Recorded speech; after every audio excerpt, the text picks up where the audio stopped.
man. Breaking news, federal government has given single people deadline till December this year to find a partner or they will be sent out of the country. It's either you get a partner or you leave this country. Your singleness is affecting the economical growth of our nation. If by the end of this month you don't find love, you will be arrested, prosecuted, and you will be sent to Iraq.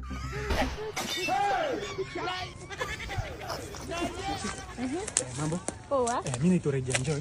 Nilikuwa naomba kitu moja tafadhali my sister. Gani hiyo? Umesikia hivi tu serikali imetoa? Gani hiyo? Imesemekana mtu yote mwenye ako single atafute mtu. Otherwise kuanzia hii mwezi mwingine inakuja ukipatikana huko single, wewe ndio unaharibu uchumi ya Kenya. Ikasemekana mtu yote mwenye atapatikana akiwa single, hana mke, anawekwa jela. Kwa hivyo my sister, mimi siko tayari ni kufungwa jela.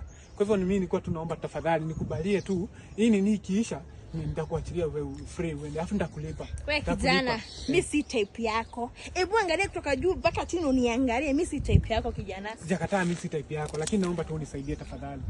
Naona hapa nikiungulia hapa tuko manzi. Naomba unisaidie tu tafadhali my sister. Mimi ni kama brother yako, umeshika? Mimi ni kama brother yako. Nilikuwa tu naomba unisaidie manzi. Mimi siko tayari manzi kuozea njera manzi. Cheki, imagine niwekwe pamoja na watu wenye wameua, wenye wamerape, niende nifungwe jela juu ya mapenzi manzi ati juu niko single. Sawa kijana.